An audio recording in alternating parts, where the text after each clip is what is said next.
and working in the last mile.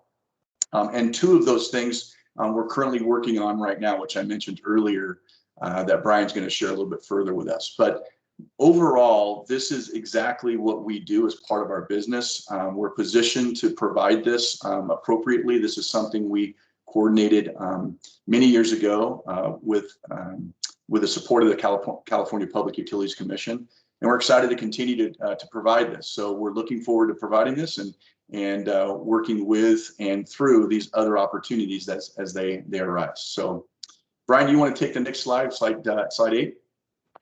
Yes, thanks, Kurt, and good morning, everyone.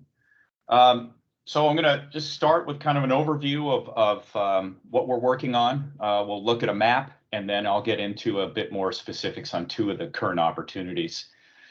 So currently, we're participating in several competitive solicitations to provide middle mile service to local government so that broadband can be provided to underserved areas. We're also conducting outreach to tribal governments to explore possible transactions that could result in the provision of broadband services to these tribes. And then third, we're working to expand business development with several wireless internet service providers, WISPs, customers to determine if ECS can provide further services in underserved areas. As we take a look at our map, and this is our existing fiber network, you can see that not only does Edison have fiber in dense urban areas, but because of our transmission lines and the utility fiber, that fiber does reach out into areas that would be still considered underserved. So going out to the Far East, like the lower Colorado River area with Blythe, heading up into the Ventura area and out into the high desert, there are fiber paths available. Going on now, we're going to take a look at two of the specific opportunities we're looking at. So the first is with the county of Ventura, and the area really covers South Ventura County. From the information we have, there's approximately 5,256 potentially underserved households that could benefit from this opportunity. What the county has requested is various things. What we bid on is the dark fiber backbone piece that would go throughout southern Ventura County, that would interconnect with municipal facilities and then enable broadband services to residents and to businesses. We provided a proposal including pricing, fiber route, and locations of interest to the county on April 30th of this year. That would be the capital and incremental operating expenses would be paid by SCE shareholders. And our risks and barriers, one, because it is a competitive bid situation, we may not be that successful bidder. And second is it's dependent on Ventura County reaching or receiving funding from multiple sources. So there's two variables in there. Moving on to the second, we are looking at an opportunity in the Blythe area. This is for a wireless internet service provider who's planning high-speed internet service for the residents in that area. The pilot area covers the lower Colorado River Valley area, including multiple underserved areas and some tribal lands. From the information we saw, that could be up to 723 potentially underserved households. The opportunity is basically a dark fiber lease that takes that traffic from downtown LA to Blythe and back. Downtown LA is where most of that telecom infrastructure sits, and that's where they would be looking to pull their internet services for the residents. Again, this would be the capital and incremental operating expenses would be paid by SCE shareholders. And our risk is the same. It's a competitive situation, so we may not be that successful bidder. And that wraps up those slides. Thank you very much for being able to present. Thanks, Brian. Just want to mention that I do see everyone's questions in the chat. I will, during the question and answer period, I will begin to read off these and unmute everyone so that they can ask their questions. But some of these questions may correspond to other utilities, so we'll address those at the end of the presentation. Thanks, everyone. So PG&E is up next. thank you, Joni. This is Nick Petrakis with PG&E. I'm director of the IT network architecture. Joni, if you may advance the slides further, one more, I'll get into the, there we go. Thank you. Okay, good. So from a PG&E perspective, and Kurt, that was an impressive, business you have in terms of the carrier solutions. In PG&E, we don't have that. A large portion of our fiber that we have in the system is leased or exchanged from third parties, and it's predominantly used for our own internal operations. We have some owned cable, of course, and that we use again for that purpose.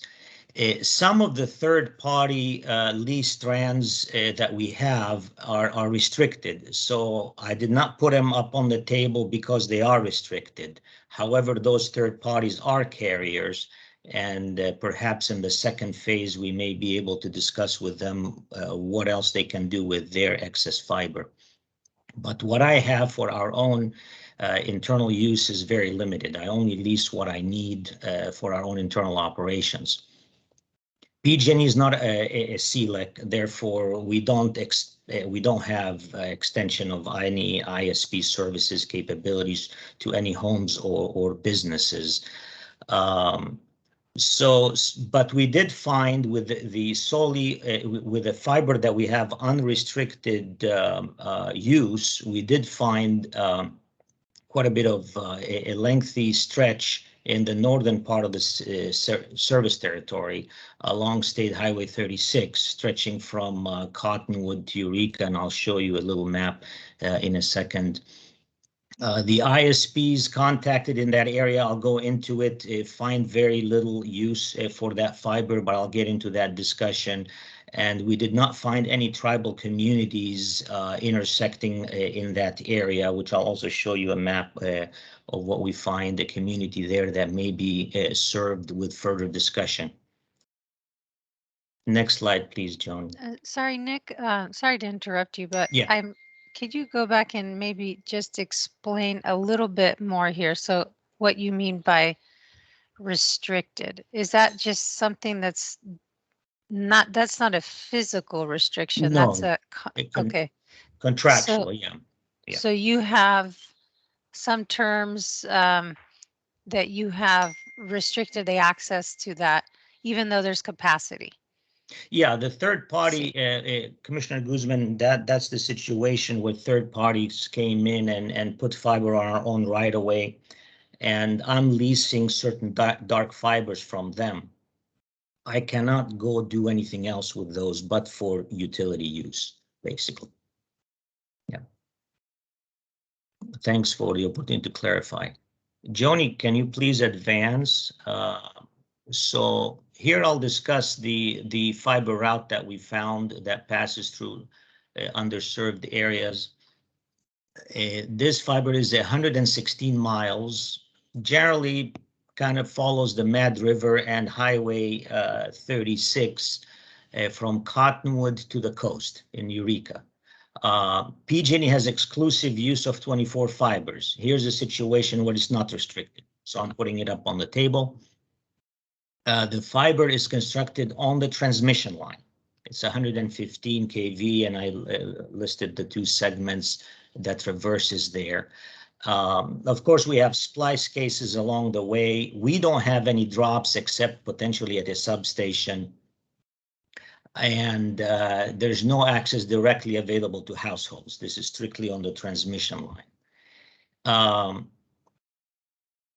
This route ended up being a consortium of CLECs that came together that constructed this.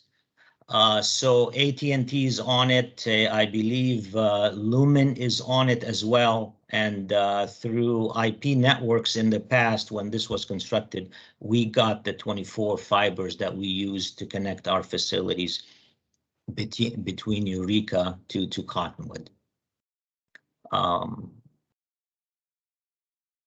Joni, can you please advance? I'll get into that little area right in the middle of that. When we looked at the underserved areas in that along that route, there's a community here right in the middle of the segment around Mad River, they call it.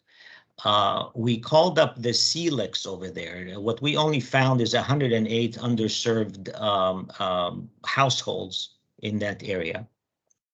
So we looked up the CLEX that services that area. We mentioned that we own strands on it. And we wanted to see what they can use it for. Now, for us, as I mentioned before, it is the endpoints of that for our utility use is Cottonwood to Eureka. We do not know what facilities exist that the other entities have done with the fibers that they own. So we're not aware where it could be tapped for other purposes, except to say, here's our splice points if we are to, you know, put up any of that fiber up for use by others. There are splice points where they can tap into for long-term use, and it doesn't pass by households, and therefore somebody interested in this fiber will have to use it for long haul or the connection between their own offices. Joni, can you please advance to the next one? So we did contact two ISPs that we found that responded to our request. Actually, only one responded to our request, which was 101 Netlink. This is an ISP out of Whitthorne, California, up in that area. We contacted Tsunami as well, but we did not get a response. Tsunami, and I found out by talking to 101 Netlink that Tsunami is a reseller of the same services and the infrastructure that 101 Link put up, basically. So they just resell the services. So upon contacting, you know, I got a call back actually this last Friday. It took a while for them to get back to us. Apparently they were on vacation, but they did came back to us. We discussed the opportunity over here, and they informed us that they are on the same route. So that kind of you know, took the hopes out of that one a little bit. But what I left it with them on is to keep the discussion open, to see what needs they have as expansion of their own territory happens. What I also find out is that they're predominantly a wireless provider, as Kirk said in one of the opportunities that they have, is what can we do further if they do run out of their own strands on this fiber? We can definitely loan them some more strands to do their expansion on. What we found is that they're predominantly wireless, of course. They are very heavily reliant on microwave mountaintops and panel antennas that they shoot from the mountaintop into the households. So the fiber on the ground floor is not conducive to connecting their mountaintops, of course, because that's still happening within microwave type of communications. So the fiber end up being, again, of limited use to them at present. I'm in contact with them to continue any expansion discussions and any expansions plans they have. But as it sits as of last Friday, that's my status on this opportunity. And again, as of today, even Tsunami has not returned our calls. We're going to continue our efforts to try to contact them to see through their engagement with their communities if there's anything else that 101 Link may want to help them with, and therefore us in providing any additional opportunities in the Mad River area. And that concludes my presentation for this segment. Thanks, Nick. So next up is San Diego Gas and Electric. I think Willie Thomas is going to be the presenter for this. Hi, Hello. good morning. Can you hear me? Yes, we can hear you. All right. Hi, good morning. My name is Willie Thomas. I am with SDG&E. I am the Electric System Hardening Program Manager here at SDG&E. Been overseeing a lot of our overhead fire hardening efforts here in our service territory for the last 4 years. So today I'll explain at least what we've done thus far. A lot of this is still in preliminary discussions, and a lot of the same things I think are being discussed with SE are being done here in Edison.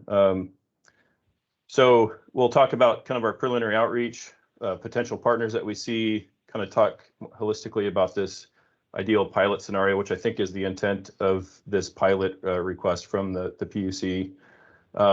We'll talk about the pilot area a little bit in more detail, go over some of our limitations.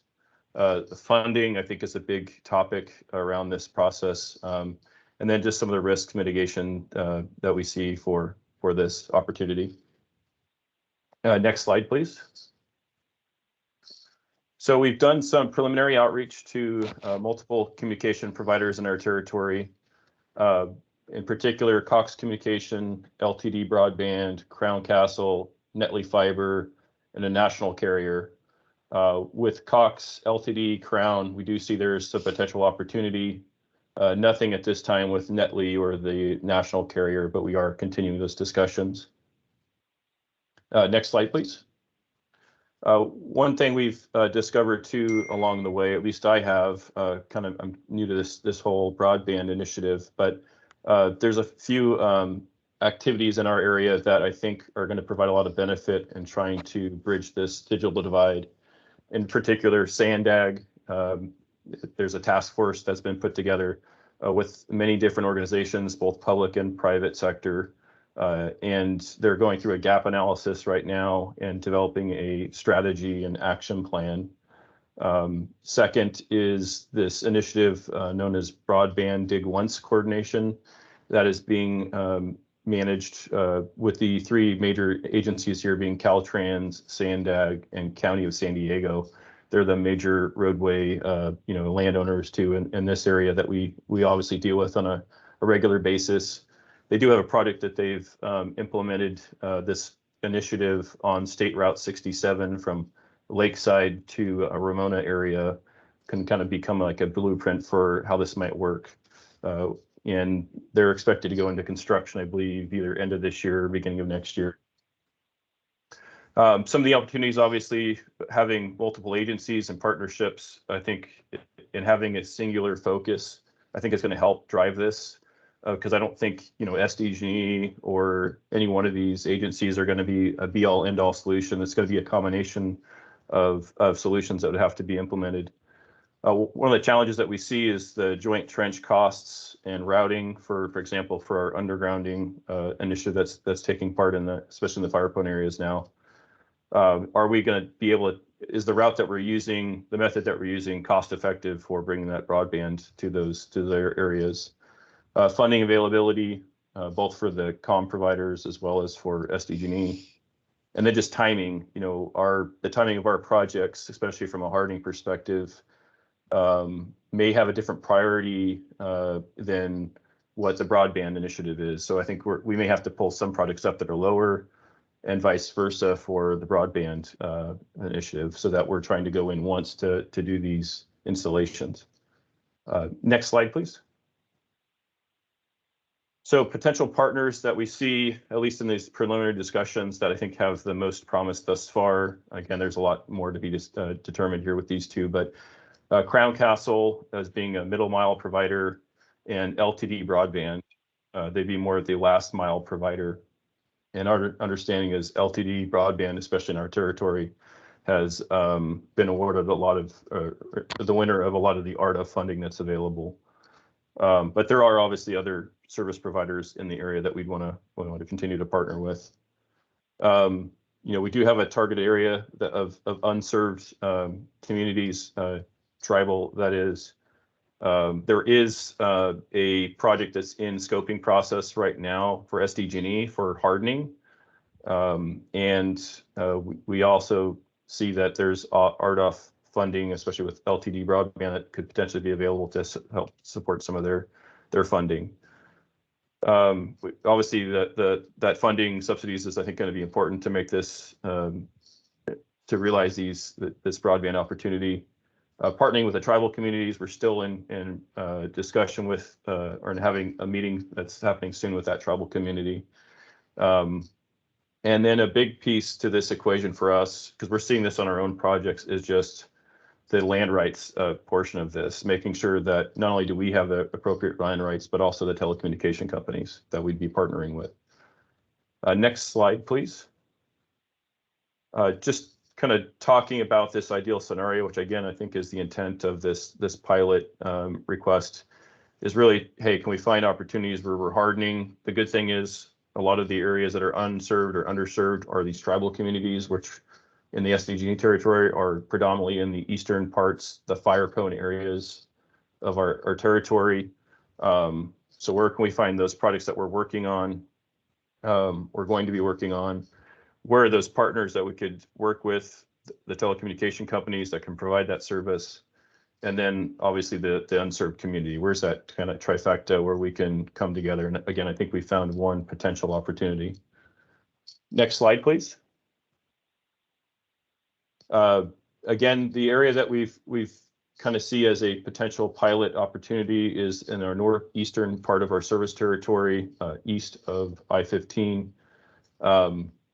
There is a tribal area there that is unserved. We estimate, at least based on the information we've been provided on unserved housing units of up to 354. Again, it would be up to the that last mile provider to determine how many houses they could actually get. And we've made some initial outreach to that tribal leadership, but we have not had a discussion yet, and therefore can't disclose that here. But hopefully we do anticipate meeting with them here in the next couple of weeks, and before we submit the proposal.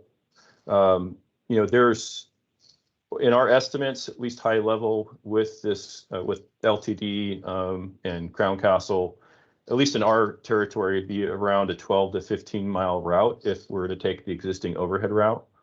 There are other routes that they could potentially take where they use a portion of our facilities and the other portion would be their own, whether it's overhead or underground.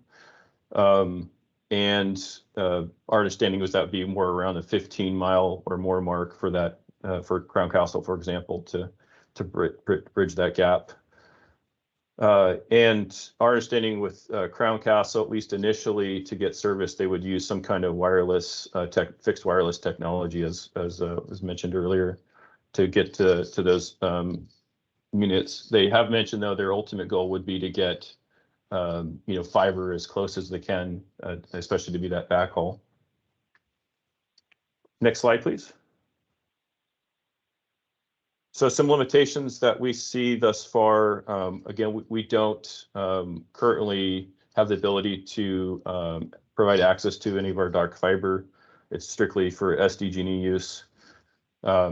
We can't guarantee if the LTD broadband or Crown Castle were to attach to our facilities on the overhead, especially for areas that we've already hardened. We can't guarantee there would be adequate mechanical strength and capacity or clearance available on those structures. So we'd have to do some kind of engineering to figure out what level of modifications would need to be made on our facilities.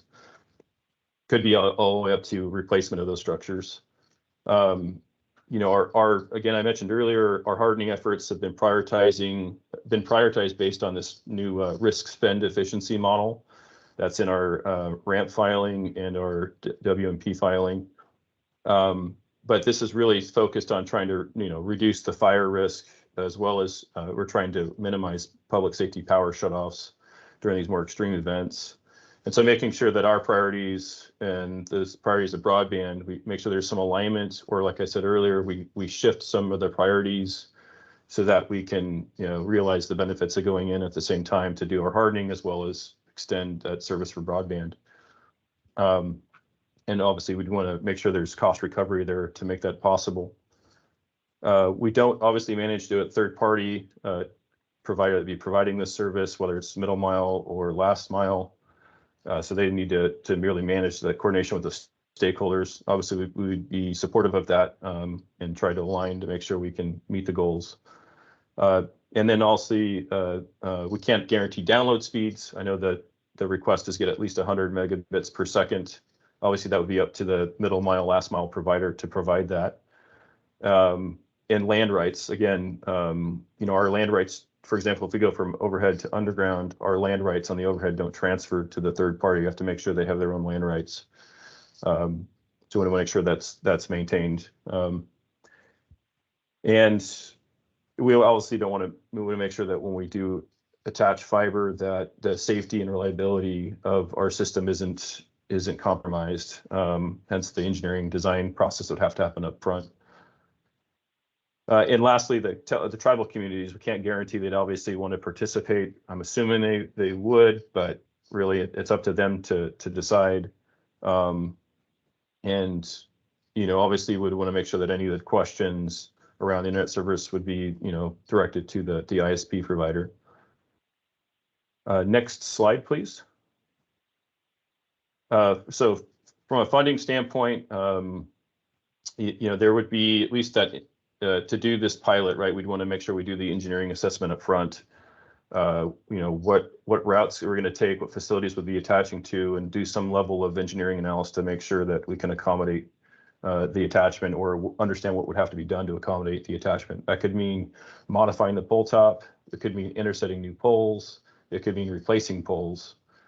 This pilot also, one of the circuits that we'd be utilizing is also potentially a portion of it may potentially be undergrounded based on our risk spend efficiency model. So there might be some opportunity to do a joint trench with the telecom provider. One of the proposals, or the way to perhaps do this would be through a balancing account that would provide cost recovery, funding for all parties, and obviously a protection of the ratepayers from cross-subsidizing the telecom companies. Lastly, I think to make this possible, at least from our discussions with the providers, grant funding to be available in a timely fashion as well. Next slide. So just a list of some of the risks and mitigations. Some of these I've already spoke to, so I'm not going to go through every one of these, but just making sure we understand the various, because we don't currently provide access to dark fiber, making sure we understand who the middle mile, last mile providers are, making sure we're going through a feasibility study to make sure we're picking the most economical solutions, and just working through that process. The land rights issue, I can't emphasize enough how important that is to make sure that the telecoms as well as SDG&E have the appropriate land rights. Infrastructure, making sure that it is adequate to accommodate the fiber, if that's what we end up installing or the ISPs end up installing. The joint trench costs sometimes may be higher than other options they might have. That assessment would have to be done, not because we would need to know obviously how many facilities or conduits and other equipment that they need in and around the joint trench. So we can't guarantee that going just because they go joint trench with us would be the most cost-effective way to get service. And then I think just leveraging these other partnerships with the PUC, the Digital Divide Task Force, the Dig Once initiative. Okay, next slide. Yeah, that concludes my presentation. And I guess if there's any questions, we can save that for the end. Yes, thanks, Willie. Thank you. Next up is Pacific Corp, and I believe John is speaking on behalf of Pacific Corp. John, are you on the line? I believe it's Joe. Joe. Apologize, Joe.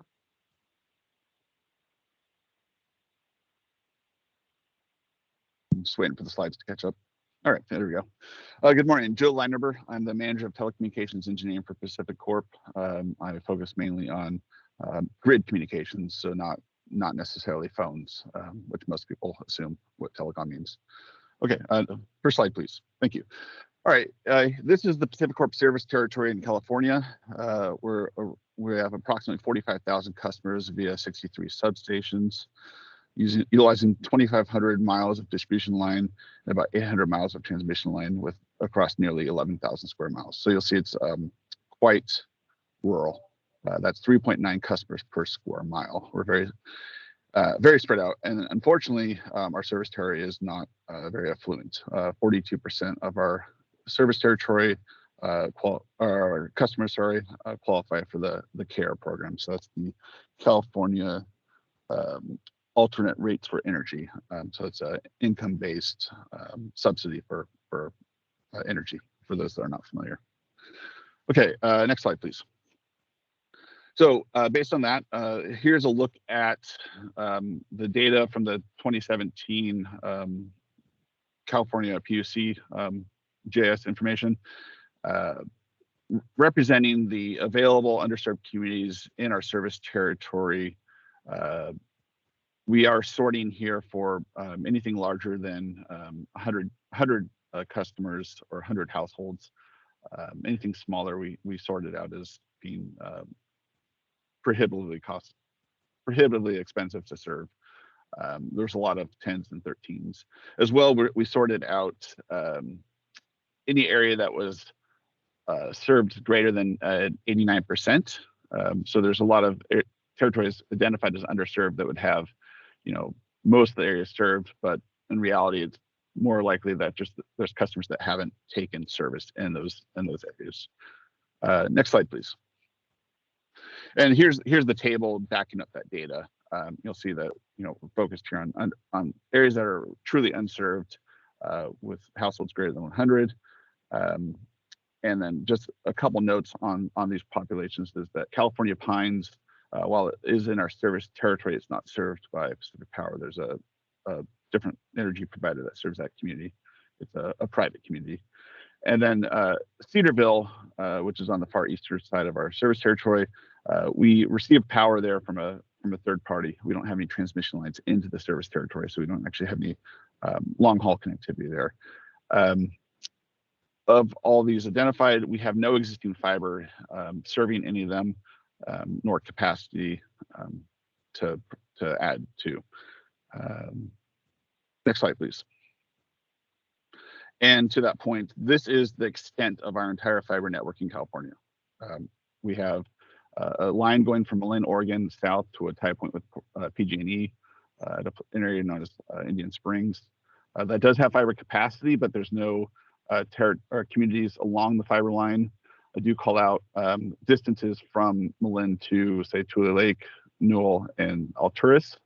That would be all completely new fiber construction on combinations of transmission lines of various voltages. As well, Malin is not a hotspot for internet connectivity. We have no fiber leaving Malin going north or anywhere else. There are some other providers that are in that do come into that, such as Bonneville Power, and I think Zayo also has a presence at Malin. But we'd be unable to provide any backhaul from Malin on our assets.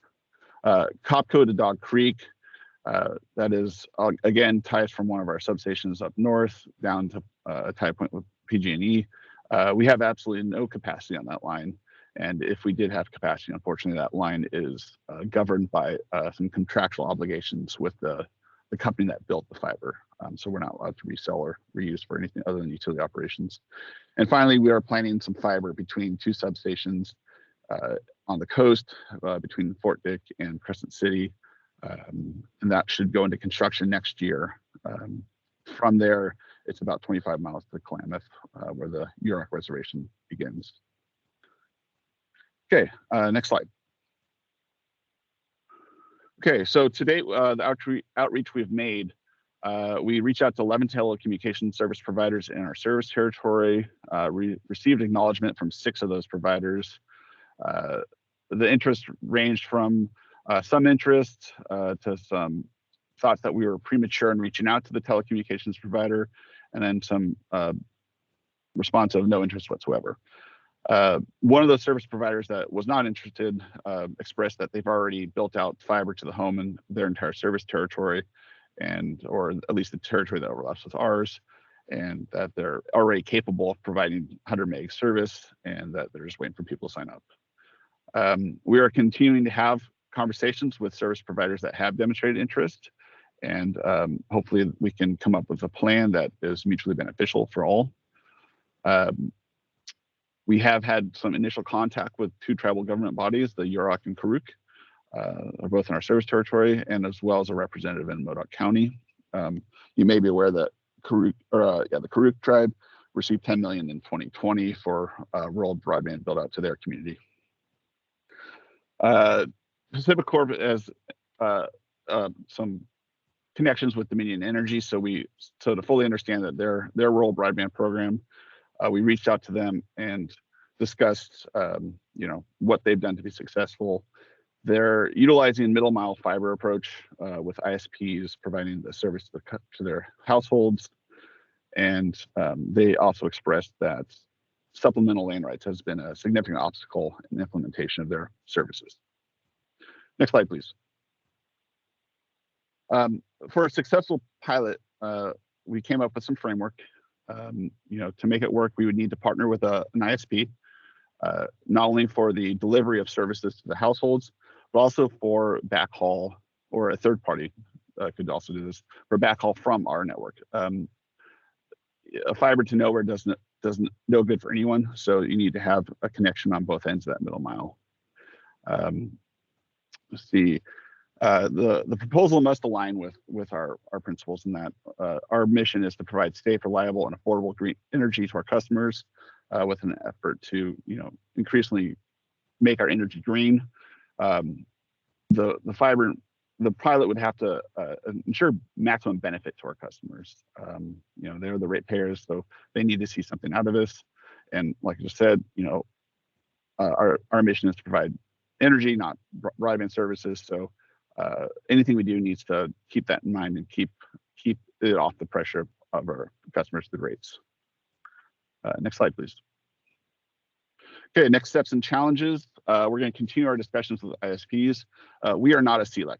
This is not our business. We do not have any sort of carrier solution services in our company, and we have no plans to become a CLEC. So any pilot must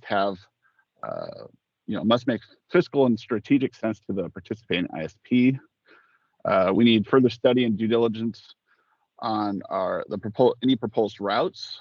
We need to make sure that there's no issues with the underlying structures, any hard stops on land rights, etc. It's got to make sense from a technical and a fiscal standpoint. Any pilot, the ISP is going to be responsible for extensive build out to the last mile, and they're going to face significant financial burden to make this happen. Like I said, we're not going to put this on the backs of our ratepayers. Supplemental land rights are key. Our rights do not transfer to third parties for the use of our fiber. So an ISP is going to have to go out and negotiate land rights on not just new build, but any existing easements or existing fiber routes. We are going to continue to conduct outreach to tribal governments and communities once we have an ISP partnership secured. We're going to have to negotiate contracts and terms of agreements with ISP. Any sort of partnership is going to require a long-term operation maintenance support agreement for the middle mile fiber, including SLAs to the ISP that represent that of a service provider. We do not have fiber splicing crews in our company. Our limited amount of fiber does not justify having fiber splicers. So emergency repair is quite difficult for us. Anytime we have any repairs to our limited fiber, we are calling on contractors to come in and do the work.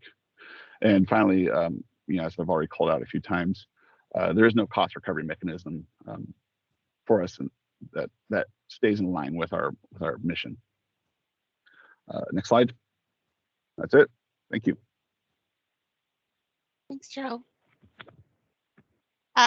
Next up is Liberty, and I think Marcus Mueller is on board for Liberty. Yeah, can you hear me okay? Yep, we can hear you, Marcus. Perfect. So you can jump to the next slide.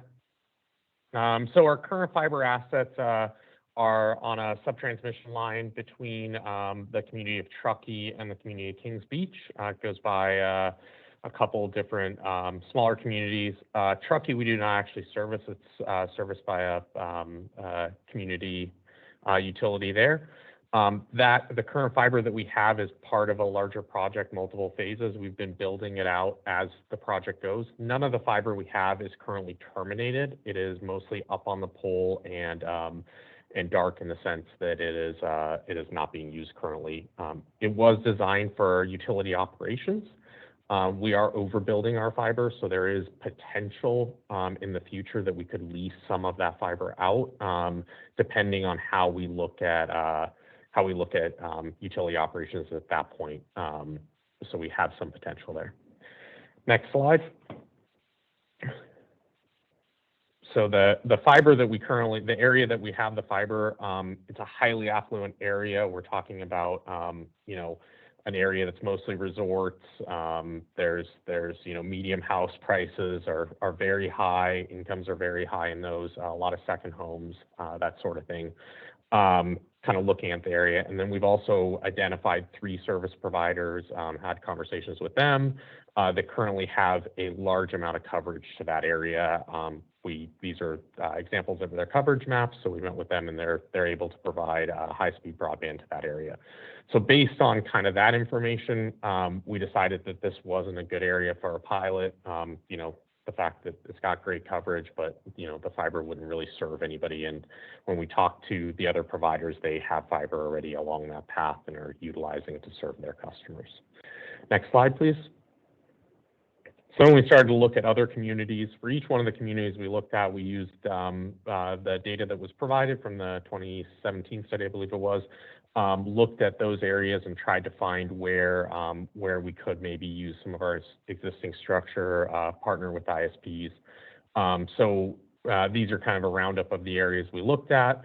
In all the cases, we found that there was existing ISPs in the area that are already serving customers that didn't necessarily need us to partner, especially considering we would have significant build out because we don't have fiber structure or any kind of structure in those places. Walker being one of those communities that's in kind of the southern part of our territory. There's actually a current RACE's Gigafy, the North 395 project. They were kind of already recipient of some of the funding to build that out. They're working on it. We reached out to them to see if there's anything we could do to help them. We did not get a response that they were looking for anything there. And then Mono Broadband had reached out, but when we reached out to them, had been interested, but we haven't been able to confirm where we would partner with them and how it would be structured. So one slide forward. So we kind of identified the Markleyville area as probably our best chance to do a pilot. Kind of a bit about Markleyville, 210 residents in Markleyville itself. You have Mesa Vista, and then you have Alpine Village. Those are kind of the communities there. Small numbers. There are some potential customers around those areas, but it is quite rural. A lot of second homes also, or cabins, that type of area. We then met with a couple ISPs in the area, reached out to them. There's currently Earthlink, Frontier, and LTD Broadband, which is another recipient of funding, and reached out to them to see if there's anything that we could partner with them. We did not get a positive response on those 3. Kind of the other thing to keep in mind is that we get the power from Nevada Energy on the Nevada side. So right at the border, there's a interconnect. And so our current line doesn't go anywhere where there's a connectivity point. We would have to bring that line on the Nevada side up or interconnect there with an existing provider. Next slide, please. So some of the challenges similar to what we've talked about. There's no interconnect to fiber, kind of a bridge to nowhere if we built it out. There's high cost to run fiber in this area. $5,000 to $10,000 a mile is just the materials and the labor.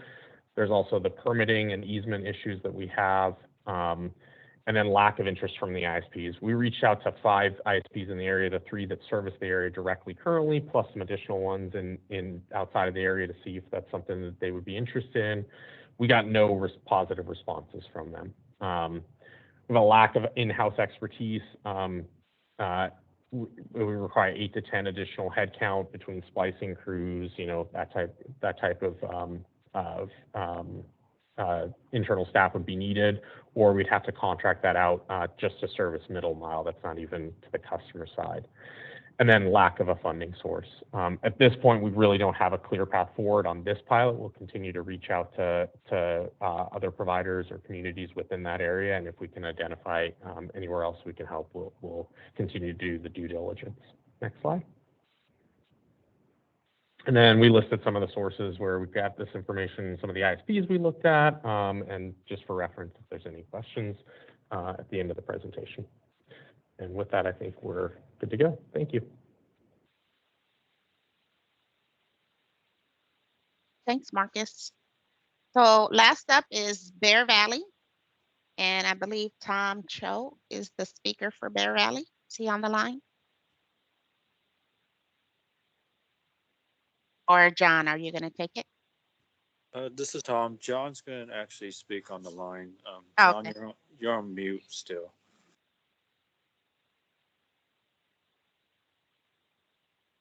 John, you're on mute. Yeah, John, you're on mute. Let me see.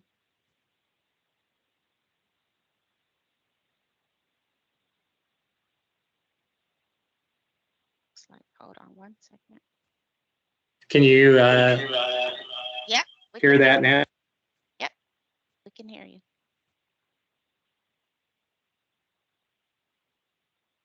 Looks like you're frozen.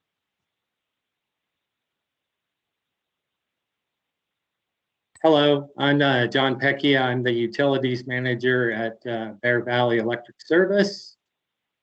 And I'm giving the presentation. Can you go to the next slide? Go ahead and go to the next slide. Next one. All right. Our territory is extremely different from anyone else you've heard from. Our total territory is 32 square miles in rural and mountainous terrain in the San Bernardino Mountains. We have 24,600 total connections, 23,000 residential connections, all in that small territory. If you look at the map, Big Bear Lake, most of the community is on the south side of the lake with a ring of cabins and houses along the western, northern shore and east side of Almond Lake. We do not create our own power. We for our power. And interestingly, this is a highly recreational area, and about 60% of our residents are not time, and they're seasonal or part-time. So that is a very unique situation in our community. All right, next slide. There's some discussion about with the communications division about our internal cable structure. We are currently installing a fiber optic system that hooks into all of our substations and the feeds from Southern California Edison. This is a proprietary system to Bear Valley for control, data acquisition, physical security, and surveillance. And when completed, will greatly enhance our ability to quickly respond to any issues. However, the cable size is very limited, and there is no room for any outside attachments to our cable structure. Next slide. So what we, due to our territory, we had to take a very more detailed look at the unserved areas, and we used the CPUC map of unserved areas and looked, actually advanced to a small territory. It's how we evaluated all these territories. We actually drove them and did visual inspections. I actually personally visited most of the areas along with support from our inspectors and engineering group. And what we found from the map, roughly 215 unserved customers in 2019. Our estimate now is very conservative estimate is under 250. What we found is some of the areas identified as unserved are now served. A few areas that we believe were misidentified, such as Snow Summit, which is our local ski resort, and has many buildings but no residents. And then the majority of the unserved are actually cabins on U.S. Forest Service land. They are on a 20-year lease, and by the regulations of the lease, cannot be full-time residents. And in discussions with the U.S. Forest Service, any customer that wants broadband in their cabin needs to, the ISP and the customer need an individual permit. So when we drove the territories on the south and west end, there is cable structure running throughout the cabins. However, there is only roughly 20% connected. And then there is also a small cabin area on the north side of the lake, 22 or 24 cabins. That is more remote in the hillside. That does not have any access to broadband. And again, we're surrounded by U.S. forests, so there's not going to be any expansions outside of the current areas being served. Next slide. All right, we evaluated our risk. We are a very small electric utility, and we are only electric utility. We have no experience in broadband. Our only experience with fiber optics is the existing project that we're working on. And since we are not in the business, we have no licenses or permits. We have legal and liability concerns. As some of the other folks pointed out, we have no means currently of a cost recovery, but the comments by Commissioner Guzman may have covered that. And we have no intent to compete with the ISPs. So like the other providers, we're looking at middle mile. All right, next slide. All right, in evaluating our territory and the geographic restrictions and the coverage that we currently have, we see no middle mile cable requirements. Essentially,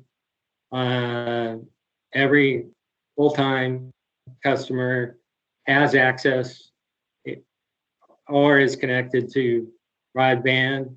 Again, we are a resort community, so there are customers that elect not to be connected.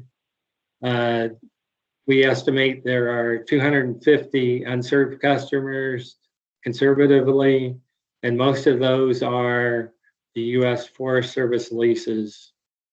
And We do have an existing pole agreement with the ISPs to make it easy for them to go into new neighborhoods. And my estimate is roughly 90% of the broadband fiber cables are on Bear Valley electric poles. So just based on our geography and coverage, currently, we do not see any feasible project. And that's it. Thank you very much.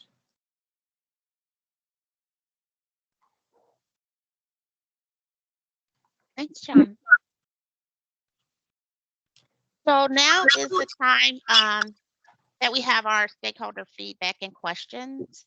So there's a lot in the chat, and thanks everyone for putting the name of the utility that your question is for. That really is going to help. So I'll start with Greg.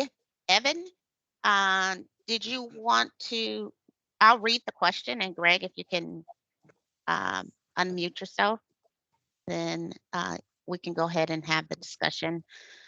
So this sounds like it's for SCE. What type of infrastructure is SCE using to provide the middle mile and lateral solutions? Yeah, I'll take that question. Thanks, Greg. Very simply put, it's standard fiber solutions that are readily available. So similar to, any other carrier. Yeah, I posed that question before you had the map on the screen. So I saw, you have pretty good coverage in LA County, and but you said that you've got a lot of coverage in some of the underserved areas. Would it be possible to kind of get a little more deeper dive into which communities you could serve in those underserved areas? I don't know if you have a list or if you've done an inventory of that. Yeah, we don't have that list or inventory. We typically, just based upon our business model, we do this by opportunity. It's driven for us. So we're as these come up with the various, like the 2 pilots that we're suggesting, these are ones that we specifically dug into just as a result of our knowledge and education.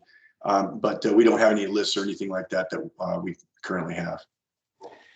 And do you have a GIS shapefile that you would be able to share of your fiber network?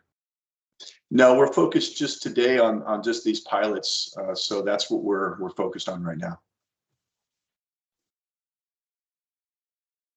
Okay, thank you. Sure. Greg, can I jump in? Do you have communities in mind that you have knowledge of? Yeah.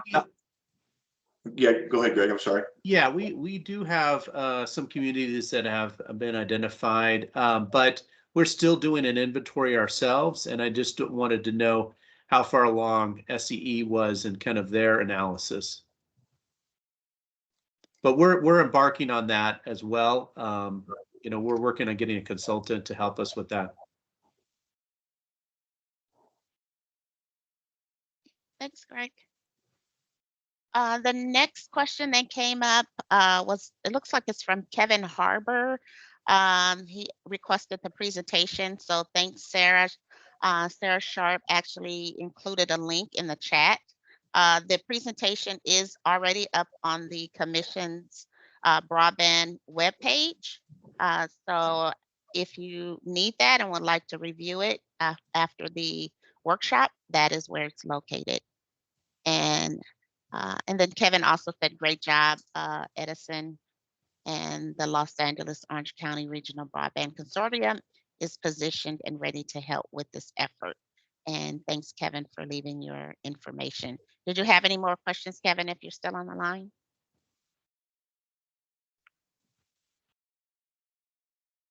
Nope. All right, the next question looks like it's from Sunny Wright, McPeak.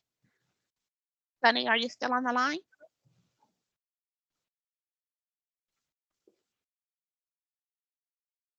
Okay, I'll go ahead and read the question.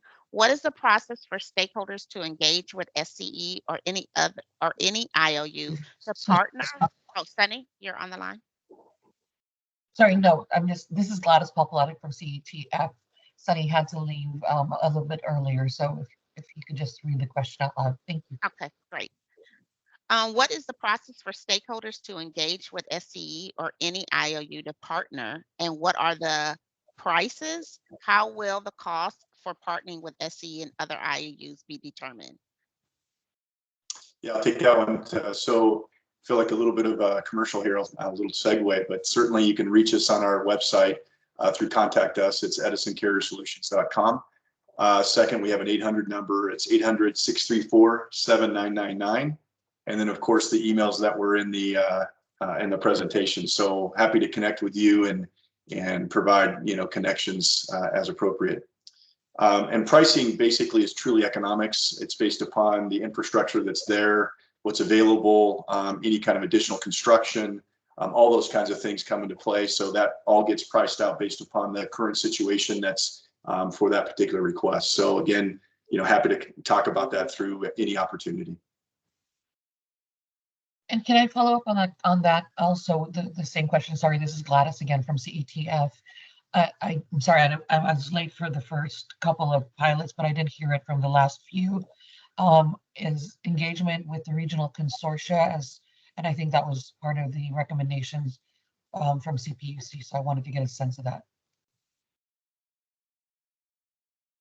I'm sorry, I misunderstood the question. Can you repeat the question? I apologize. Sure, no problem. So did providers tasked with pilots or exploration of pilots, did you engage with the regional broadband consortia as CPUC suggested? I'm not aware of that. I'm not sure that I have that information, and I'm not clear if we have provided that, but happy to follow up. Thank you. And the same Sure. question to other providers if they want to jump in. Thank you.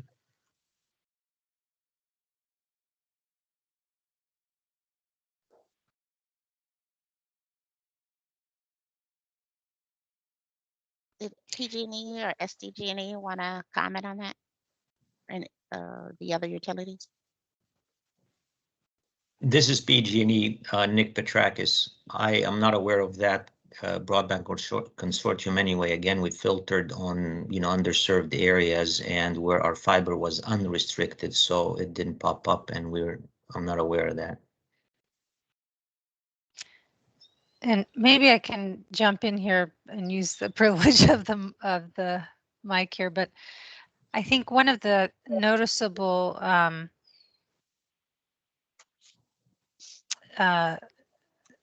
I don't want to say this too negatively, but deficits in the exercise that you described there, Nick, is that I think one of the diagrams that was really helpful was actually Willie's from SDG&E, where he kind of had the Venn diagram overlapping on hardening exercises, things that actually require new build, not just existing leased capacity. That's a very narrow focus. And particularly given the amount of unserved Californians in the PG&E territory. And so I think it's short on time here, but I think the exercise is a little bit of a broader scope, and the opportunities under PG&E are much greater than existing capacity on your leased fiber. And one of the opportunities is talking to these local experts on the needs that exist. And those are the regional consortia that I thought had been put in contact with all of you guys. and the tribes themselves. I think that's a very large opportunity in the PG&E territory. So I'd like to follow up with you, Nick, in particular, to see how we can be helpful in those conversations. But I think maybe you need some other partners in your organization to help you with that other analysis of where those builds are taking place or where the hardening is taking place. Okay. Yeah, I realize the gap again, we focused on the fiber, but I did not focus on other areas of hardening, specifically wildfire areas and things of this nature, because I know if it was fiber related, I would know. But even then, I'll go ahead and respond, and by pulling those other entities in and see if I can refresh any pertinent information that we can share for sure. Mhm.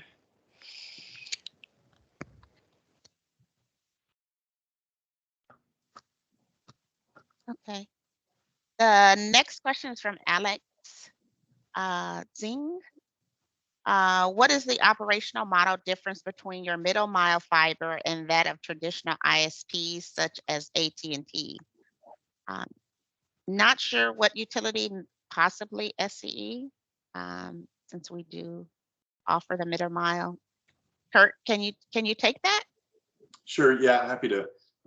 It's very competitive. It's very similar. So there's nothing unique. We're basically allowed the ability to use excess capacity. Is the only situation where what we have provided is specifically for our utility, and any fractional, in many cases minorly fractional, the opportunity to share that or provide that in the model that we have. So it's very competitive. It's very much like what the others provide.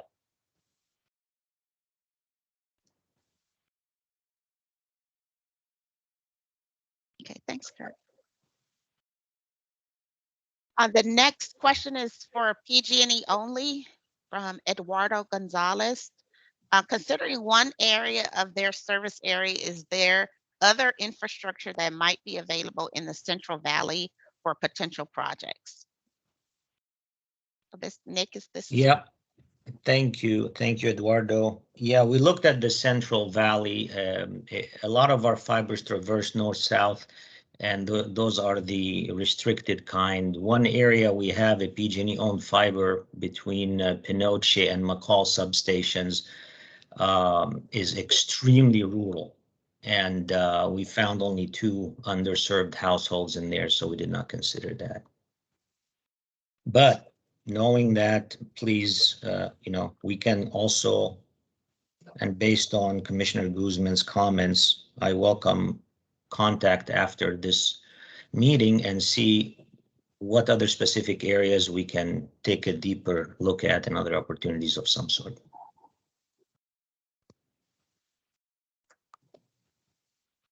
Thanks, Nick.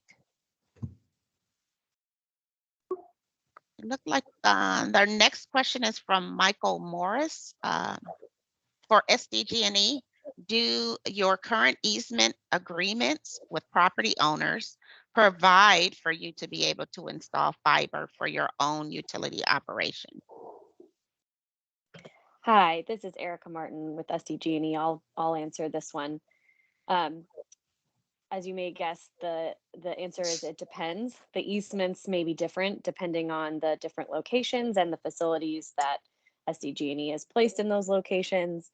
They're frequently narrowly granted to SDG&E for utility use. So in the cases where the fiber is there, that would allow for fiber installation for utility operations.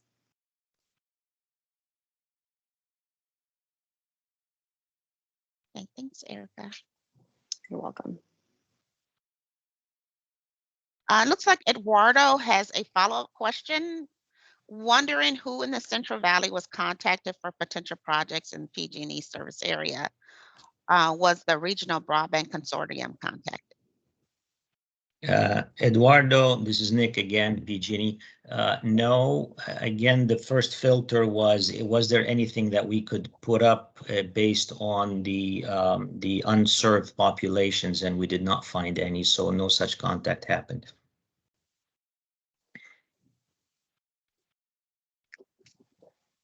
Thanks. This next one is for SDG&E. What is the name of the Indian reservation on which the pilot tribal land is located? Based on all the list of all the challenges identified in the presentation, which ones do you see as the biggest challenge in identifying a pilot area, and will land rights be an issue? This is Erica Martin again. I'm going to take the first part of that question with respect to the name of the tribal community. So as Willie mentioned, discussions are very preliminary at this point. We have reached out, but we have not had a meeting with them to discuss the potential pilot program. And so we don't have their consent to share their potential participation. So we want to be respectful of their possible role here and the fact that we don't have their feedback or interest or information from them yet.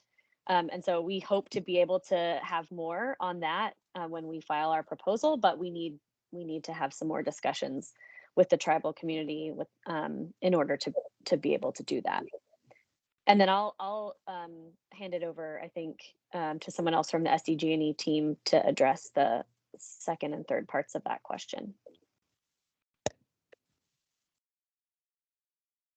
So the second part is, I'll read it again. Looks like Willie was muted, maybe. I'm not Oh, sure. Willie, were you already? Yeah, sorry. Yeah, I was. Thank you. I noticed that right as I started talking. I think the question, I'll just reiterate what I think I heard. What is the biggest challenge with this, and is it land rights? I think there's a couple of things. Finding the right solution that is most cost effective, not only for the broadband company, but the utility. Like I mentioned earlier, I don't think the utility will be the be all end all, right? Like there's going to be the routes that the telecoms, at least in our service territory, because we don't yet have the ability to provide dark fiber service. It's going to really depend on the route that is most effective to get to those communities. Like I mentioned in the pilot, there's one route that would follow along SDG&E overhead facilities all the way down. That's a longer route than if the telecom was to go from where they start in SCE territory into our territory on our poles, and then there's a section of probably 3 or 4 miles that there is no facilities, but there's a road they could follow. Now, it could go overhead, they could potentially go underground, but it's a lot shorter route than, say, going and following our facilities. So just finding the right solution is going to be a little bit of a challenge. And then once you have your options identified, trying to get an understanding what the costs are going to be, and doing some kind of initial engineering study. We can't just make the assumption just because we have a pole there they can attach, right? We need to make sure we're following GEO 95 in terms of the minimum design standards, clearances, pole loading, also for our future needs, right? And like I also mentioned, if the route, if they were to follow all of SDG&E facilities, we have a portion of that line that we're considering to potentially be undergrounded. So that that route for underground is going to be different route and require land rights for that new route, because we have to follow roadways, either paved road or a dirt road, but some kind of roadway. We can't just go over the back lots and over hills and valleys, right? We've got to stay on paved roads. And then regardless if they're attaching to our existing facilities or going underground with us in a joint trench, the telecom provider would have to have their own land rights. So those are the things. And then lastly, and it keeps coming up, but the funding, right? We want to make sure we're not cross-subsidizing the cost to put this fiber in with our ratepayers. So we just make sure we're making everybody whole and it's equitable. Joni, can I have a couple of follow-ups here? And just want to acknowledge all of those barriers that Willie has mentioned are persistent and constant, and kind of the reason these communities are in this, constant situation.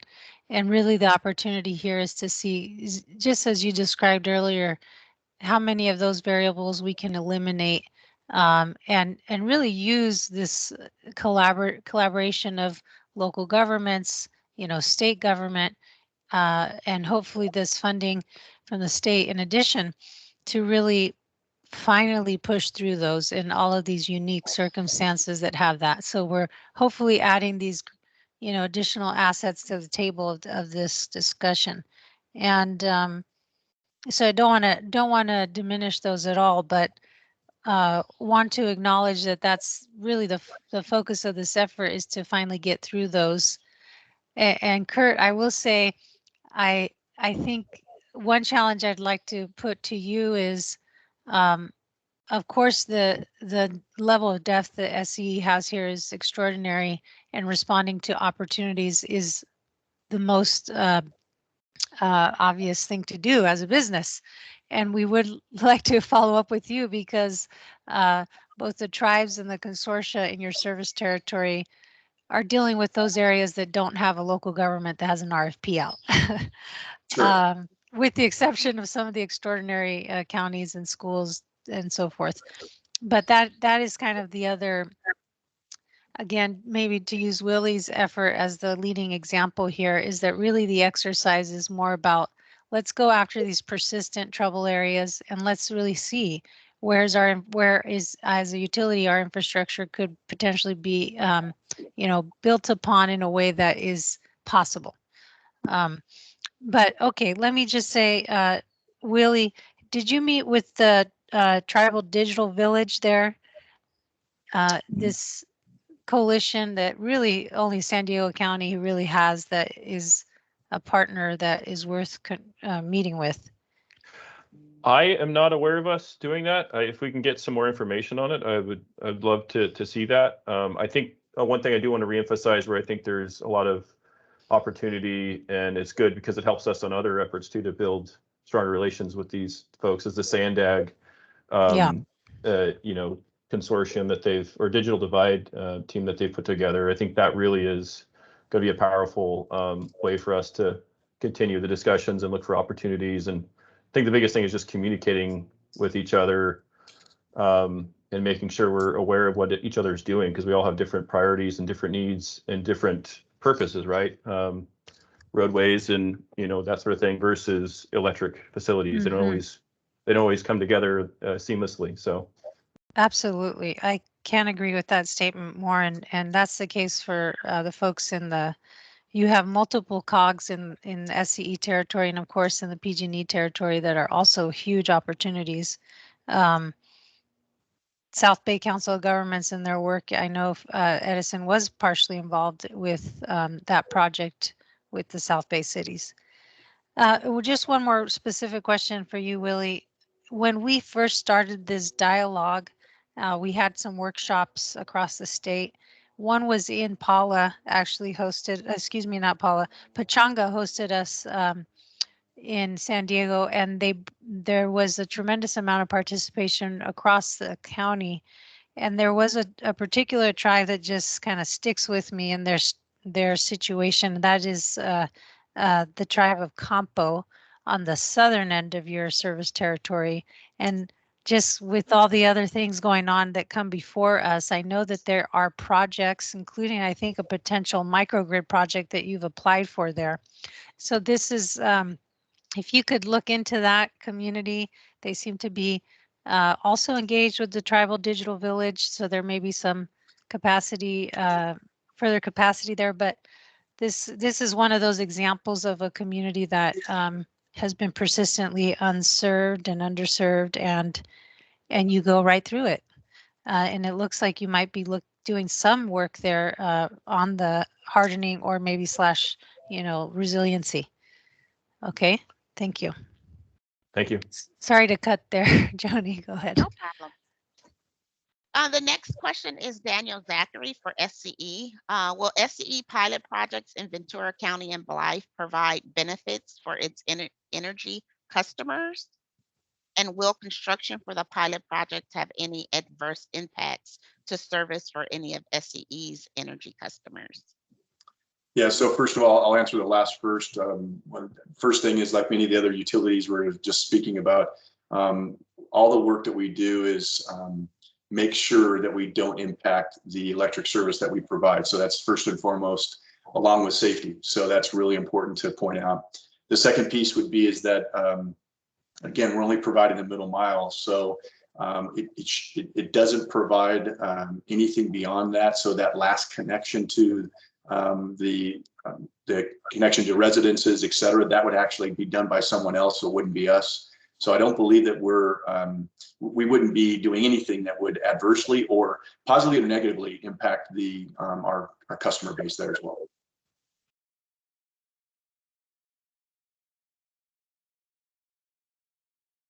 All right, thanks, Kurt. Sure. The next question is Kenneth Holbrook. IOU staff, let me know if I can help with communications and outreach to tribes. We have heard from a number of groups throughout the state seeking expanded broadband for emergency preparedness. So this is Ken Holbrook, CPUC Tribal Advisor. So he's offering his services, sounds like. Thanks, Kenneth. The next question is from Tad Gundai. I'm sorry if I mispronounced that, from NDC. This is for Pacific Corp. You mentioned that they are planning to run fiber from Fort Dick next year.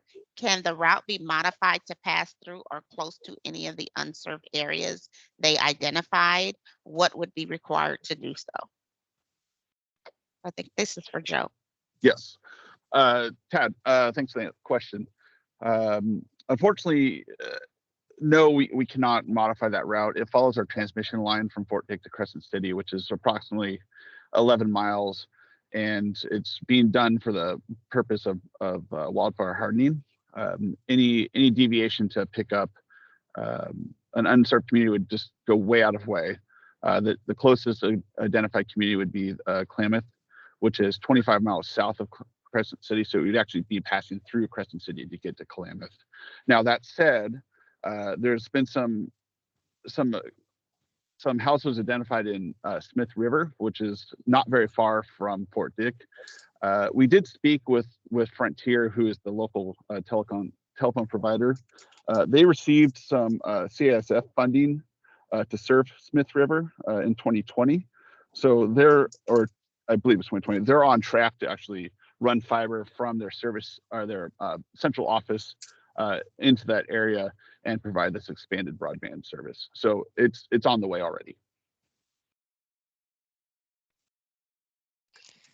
Can I just follow up on that point? Because I think, Joe, is that Joe who was speaking?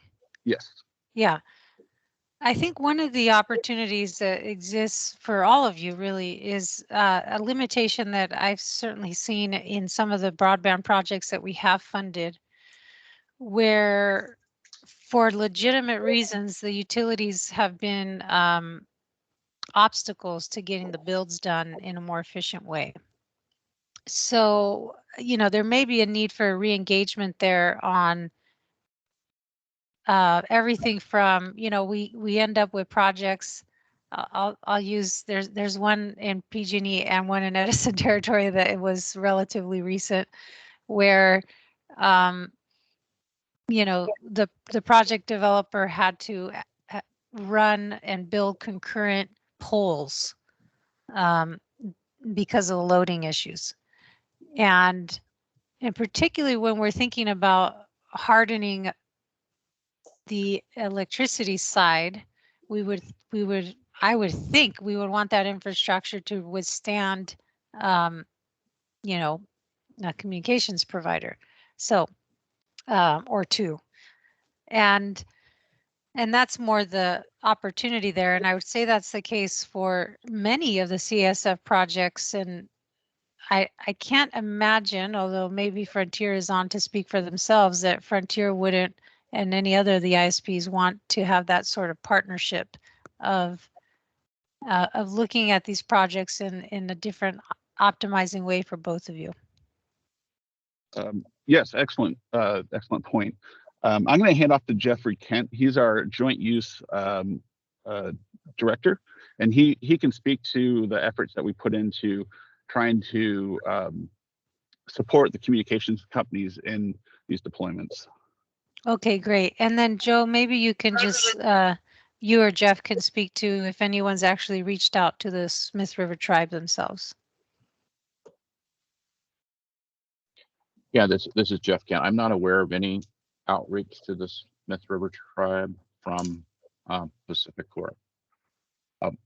With respect to our business as usual work with telecommunications providers and their access to our pole infrastructure, during this outreach, we talked about that as well extensively, and as a matter of fact, with Frontier, essentially saying, that we're open for business for pole attachments, that we want to hear about any delays or any obstacles that they might be experiencing, any of them, with dealing with our company as far as pole access goes, or timeliness of make ready.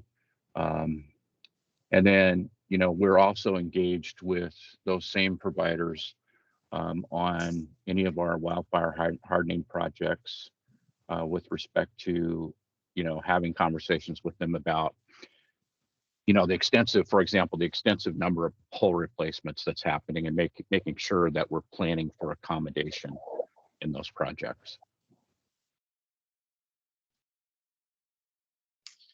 Joni, can I interrupt? And Commissioner Guzman, I wanted to just elaborate. I'm sorry, I think I may have not answered your question completely. You're asking about maybe some pursuit opportunities in our service territory. So we do have a sales team. We do pursue things as a natural activity that, looking at our service opportunities.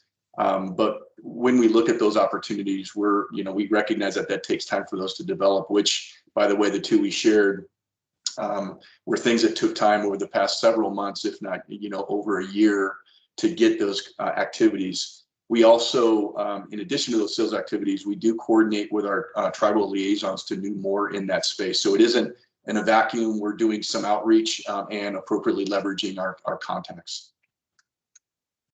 Thank you. And actually, just a follow-up for the Blythe project. I know that it's pretty far off, but is it coming all the way west to the Torres Martinez tribe? Because that is an area that has been another persistent problem.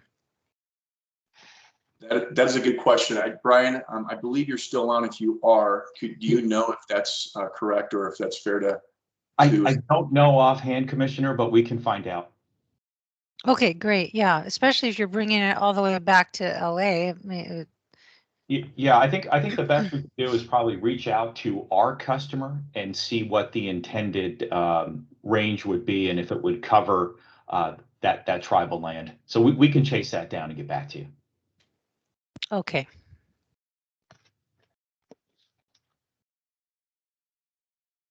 Thank you for the interruption. Sorry, Joni. No problem.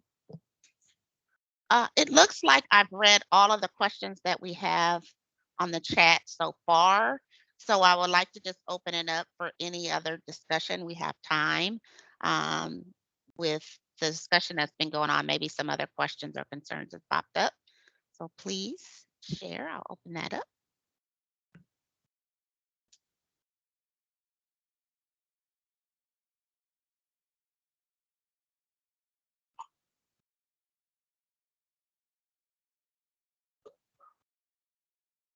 No other questions?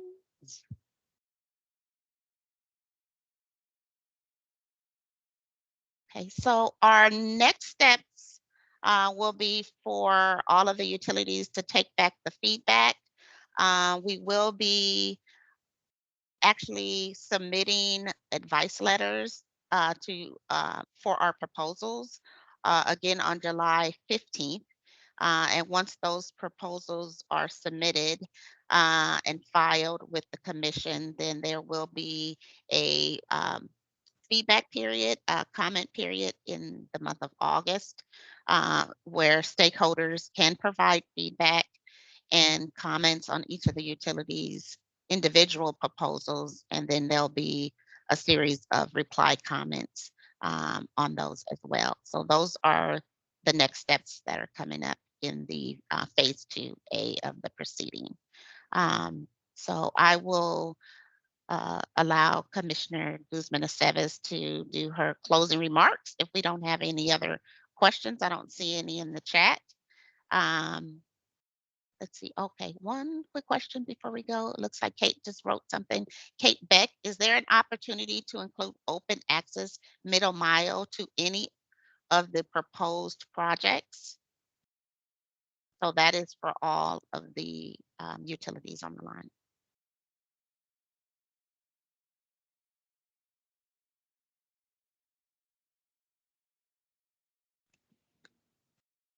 I'm trying to understand open access, maybe pertaining to what? Are we talking about joint pole, or maybe some clarification there with the question? Kate, did you want to clarify? You're on the line still?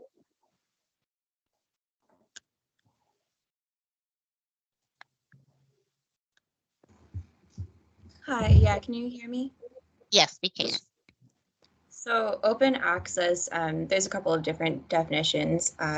It's being used in some of the other proceedings by the commission, but the idea is that the infrastructure that is being, the broadband infrastructure being built or that is being open, it would, any ISP or provider of internet services, if it's local government or tribal government, would be able to access that middle mile to provide service, last mile service. So it wouldn't be specific to one provider. This could be fiber infrastructure or poles, any of the, underground fiber poles.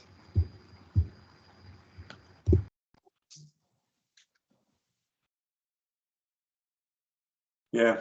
So I think it is possible. I think it is opportunity dependent that we can add something maybe that our July 15th proposal will provide a little more information there. But most of our new builds are exclusive to a customer, and actually also, if you think about that middle mile typically being fiber, it's very difficult to share that access in that particular space. So, you know, you can by fiber, there's some by wavelength and things of that nature, but you'd have to be very specific to that type of requirement that they're asking for. So it's possible, I guess, is the broad answer. Maybe not the greatest answer, but it'll be woven into what it is we're doing for our two pilots, obviously, and we can share some more information as we go forward. Hope that was helpful.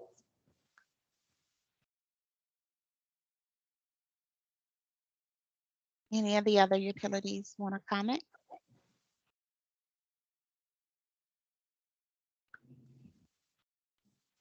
This is Nick. Now, for me, you know, be case specific, you know, anybody can approach us really for that. If we don't have the middle fiber, we can point them to the parent owner of the cable, and they can talk to them about all those possibilities as well. But I cannot speak anything beyond that because of my limited knowledge of those contractual agreements and things of this nature that I gotta have to, if we approach and we do have the conversation, to see where it goes and see what can be done.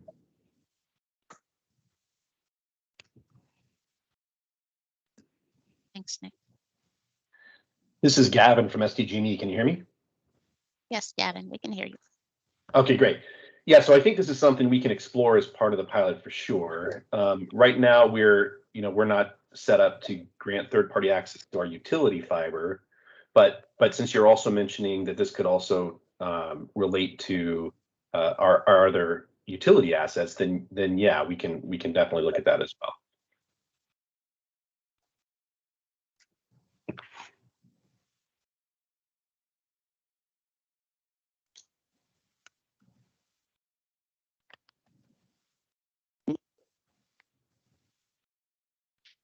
All right.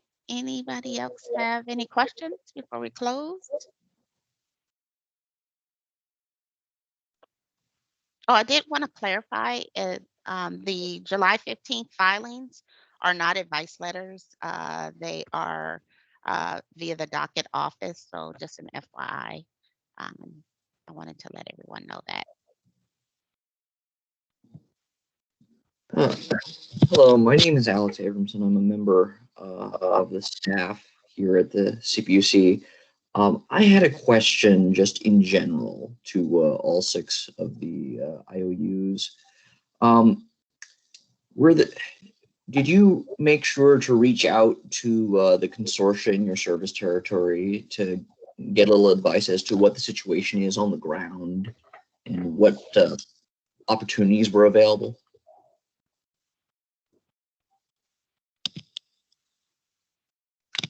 Alex, yes, for my end, I plan to also, cover that over the next couple of days and see what other opportunities may arise from that, this PG&E.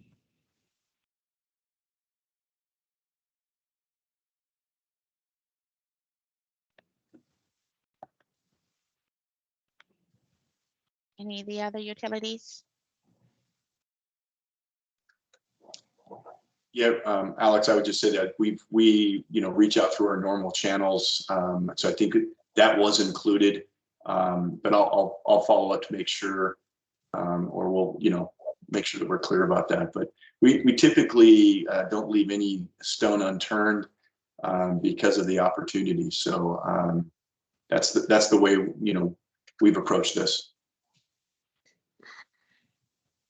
This is Willie Thomas here with SDG&E. I'm not aware of us reaching out to the tribal consortium, but definitely want to get some more some insight on that and work towards that. And we do obviously talk to the tribes for our own work, so try to leverage those contacts to talk about this more, especially in particular the pilot that we had mentioned.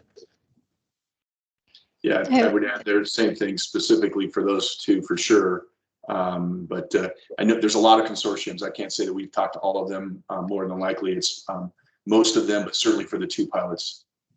Okay, and I just wanted to clarify a couple of things. So one of the large infrastructure grant programs that the PUC administers is called the California Advanced Service Fund. This is where we've seen kind of these barriers come up amongst building and the IOUs where there could be some greater optimization. Those are kind of the examples in my head. Within that program, the legislature had a sub account for us to grant what we call regional consortias. And those consortias are made up of local groups, academia, local government, and they have done various planning exercises. They certainly have identification of the communities of need, and they do have as well tribal engagement. So that's one group that we want you to meet and confer with before your proposals come in.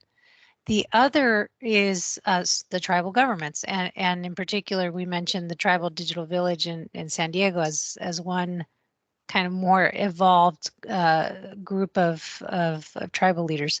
But we missed a step here, so somehow we didn't communicate this opportunity to meet and confer with these local leaders that are very familiar with the needs in their regions.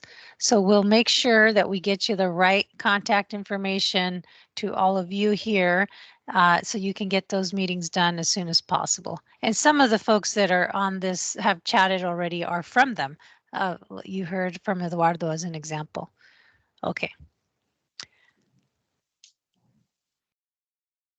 Okay, well, Joni, I don't know if there's other comments here, but I want to just thank everybody for their time. Again, we recognize that all of you are in this space, and this space is so dynamic and so very much localized.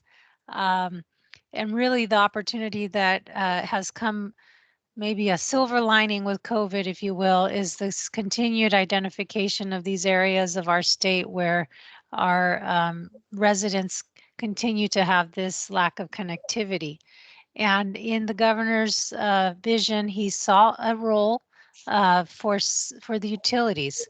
And this is not the panacea, as some of you have mentioned already, but it is a huge part of what I see of facilitating builds in a way that really hasn't been done before.